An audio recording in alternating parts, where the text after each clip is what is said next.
Hey everyone, welcome back to our channel. Today, we're diving into a case that has puzzled investigators and armchair detectives alike for over a decade. I'm talking about the mysterious disappearance of Brian Shaffer, a medical student who seemed to vanish into thin air one fateful night in 2006. This case isn't just a missing persons report, it's a labyrinth of unanswered questions, theories, and dead ends that have captivated the public's attention for years. So, grab your detective hats, because we're about to unravel the enigma that is the Brian Shaffer case. Before we delve into the perplexities of his disappearance, it's crucial to understand who Brian Shaffer was. Born in 1979, Brian was an ambitious medical student at Ohio State University. He was described by friends and family as intelligent, charismatic, and full of life. He had dreams of becoming a doctor, and by all accounts, he was well on his way to achieving that goal. But life threw a curveball at Brian. Just weeks before his disappearance, he faced a devastating loss, the death of his mother to cancer. Despite this emotional turmoil, Brian seemed to be holding up, at least on the surface. He was even planning a spring break trip to Miami with his girlfriend, Alexis Wagoner. Now, here's where things start to get murky. On the night of March 31st, 2006,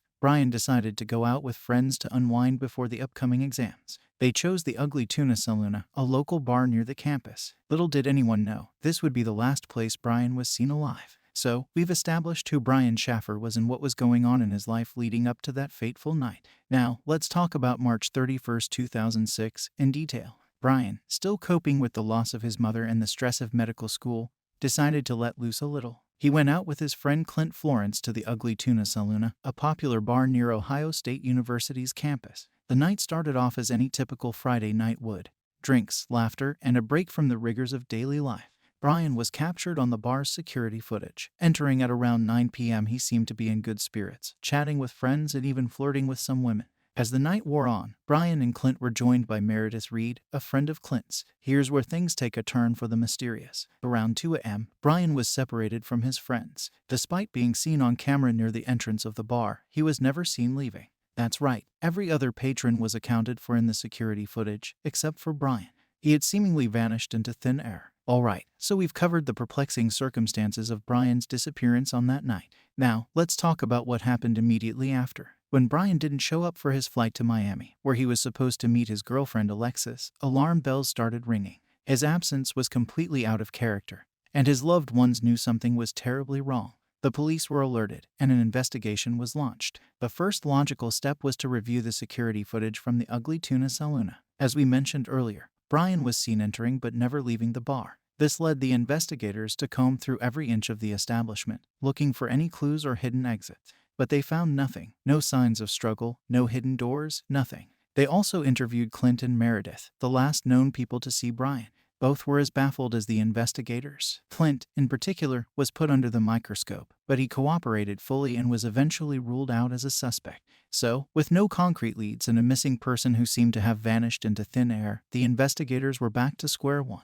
And this is where the case starts to take on a life of its own, as theories and speculations began to fill the void left by the lack of evidence. Now, folks, this is where the story of Brian Shaffer takes a turn into the realm of the mysterious and the speculative. With no concrete evidence to go on, people started coming up with their own theories. And let me tell you, some of these are as baffling as the case itself. The new life theory. Some believe Brian might have used this opportunity to start anew. He had just lost his mother, and the emotional toll could have been too much. But here's the kicker, if he did start a new life, why hasn't he contacted his family, especially his brother, whom he was close to? Foul play. Another prevalent theory is that Brian met with foul play that night. But if that's the case, how did the perpetrator manage to evade the security cameras? And why were there no signs of struggle at the bar? Human trafficking. A darker theory suggests that Brian could have been a victim of human trafficking. But again, how would traffickers manage to get him out of the bar unnoticed? Each of these theories raises more questions than they answer, and that's what makes this case so incredibly frustrating and fascinating at the same time. Investigators and online sleuths have dissected every piece of information, but we're still left with a puzzle missing its most crucial piece. Alright, guys, as much as we're engrossed in the theories and the mystery, we can't forget that at the heart of this case is a family that's still searching for answers. Over the years, Brian's family and friends haven't given up hope. His father, Randy, was particularly active in keeping the search alive, even going as far as consulting psychics and mediums. Tragically, Randy passed away in 2008, but the quest for answers didn't die with him. Now, you might be wondering, with all the advancements in technology, why haven't we found more clues? Well, that's another perplexing aspect. Despite revisiting the case with fresh eyes and new tech, investigators are still at a standstill. It's like Brian vanished into thin air, leaving no digital or physical footprint. The emotional toll this has taken on Brian's friends and family is immeasurable. His brother, who was close to him, has often expressed how the uncertainty is worse than any grim news could ever be. It's the not knowing that eats at you, day in and day out. So, as we delve deeper into this case, let's not forget the human aspect of it. The theories and speculations are intriguing, but they're also a constant reminder of a family's unending nightmare. So, we've talked about the emotional toll and the theories, but what does this case mean for the bigger picture, for the legal system and missing persons investigations? Well, Brian's case has become somewhat of a cautionary tale. It's often cited in law enforcement training as an example of how even the most straightforward cases can become complex mazes with no exit in sight. The lack of concrete evidence in Brian's case has led to a reevaluation of how missing persons cases are handled. For example, there's now more emphasis on the immediate collection and preservation of all available surveillance footage. You remember how crucial those bar cameras were, right? Well, imagine if they had more angles or better quality, maybe we'd have more answers today. Also, this case has sparked conversations about the need for more comprehensive databases that can cross-reference information more efficiently. We're talking about facial recognition, digital footprints, and even international databases that could help in situations where someone might have left the country. But here's the kicker, Alright, folks, if you've made it this far, you're clearly as intrigued by this case as I am. Now, let's delve into some of the most chilling and bizarre details that have emerged over the years. You remember those theories we discussed earlier? Well, some of them were born out of these unsettling details. Firstly, let's talk about the Crazy in Love song by Beyonce that was playing in the bar the night Brian disappeared. Some online sleuths have pointed out that the lyrics eerily resonate with the circumstances of Brian's disappearance. Is it a coincidence? Probably. But it adds another layer of mystery to this already perplexing case. Then there's the issue of Brian's cell phone. It was never found. But here's the weird part. About a week after he vanished, his phone was pinged near a tower in Hilliard, a suburb of Columbus. What does that mean? Did someone find his phone, or was it Brian himself? The questions just keep piling up. And let's not forget the online forum posts. Years after Brian's disappearance, someone claiming to be Brian started posting messages on a forum dedicated to his case. The posts were cryptic and unsettling, but they were eventually traced back to a hoaxer. Still, for a moment, it gave people, including investigators, a glimmer of hope or dread, depending on how you look at it. So, you see, the more you dig into this case, the more complex and baffling it becomes. And that's why it continues to capture our attention, even after all these years. Alright, guys, we've talked about the facts, the theories, and the bizarre details. Now, let's shift gears a bit and talk about the emotional impact this case has had on Brian's family and friends. Trust me, this is a side of the story you need to hear to fully grasp the gravity of this unsolved mystery. Brian's father, Randy Shaffer, was devastated by his son's disappearance. He led numerous search efforts and even consulted psychics in a desperate attempt to find any clue about his son's whereabouts.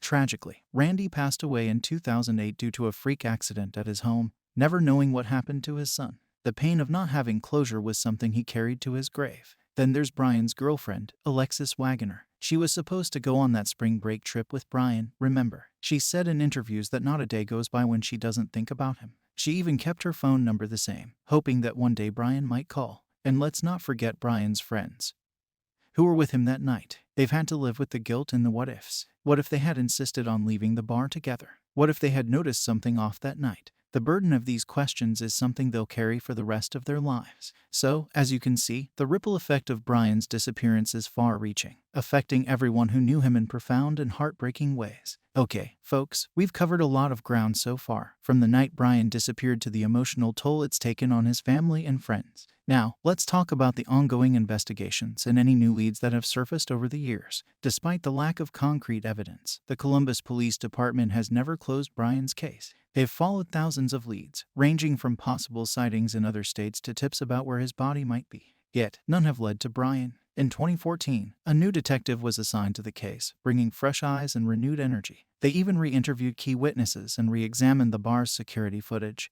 But still, no breakthroughs. However, technology has come a long way since 2006, and the police are hopeful that advancements in facial recognition and DNA analysis could provide new leads. In fact, just last year, a Reddit user claimed to have seen someone resembling Brian in a small town in Mexico. While this lead didn't pan out, it shows that people are still actively looking for him, even 15 years later. So, the search for Brian Shaffer continues, and as long as it does, there's a glimmer of hope that this mystery will one day be solved. Wow, guys, what a journey we've been on today, diving deep into the disappearance of Brian Shaffer. I've got to say, this is one of those cases that just sticks with you, you know. It's like a puzzle with missing pieces, and no matter how much you try, you can't complete the picture. Firstly, the fact that Brian vanished without a trace in a crowded bar is mind-boggling. I mean, how does someone just disappear in a place filled with people and security cameras? It's like something out of a movie, but sadly, this is real life, and for Brian's family, it's a never-ending nightmare. I can't help but think about the emotional toll this has taken on his family, especially his father and brother. The not knowing must be unbearable. And let's not forget his girlfriend, who's left with a void that can never be filled. As for the theories, each one has its own set of questions and inconsistencies. Did he start a new life? Maybe, but why leave everyone he loves behind? Was it foul play? Could be, but how did they evade the cameras? It's a maze of questions with no exit. Honestly, I hope that with advancements in technology and renewed public interest, we might one day get answers. Until then, all we can do is keep the conversation going and hope for the best. Alright, folks, that brings us to the end of this deep dive into the mysterious disappearance of Brian Shaffer. I want to thank you all for joining me on this emotional and perplexing journey. If you found this video informative and thought-provoking, please give it a thumbs up and share it with your friends and family. The more people we have talking about this case, the better the chances of finally bringing some closure to Brian's loved ones. And hey, if you're new here or haven't subscribed yet, go ahead and hit that subscribe button and ring the notification bell so you won't miss any future videos. We've got a lot more true crime stories to unravel, and trust me, you don't want to miss out. Lastly, if you have any theories, insights, or even just thoughts on this case, please leave them in the comments below. Let's keep this conversation going, and who knows, maybe together we can shed some light on this dark mystery. Until next time, stay safe, stay curious, and as always, keep seeking the truth.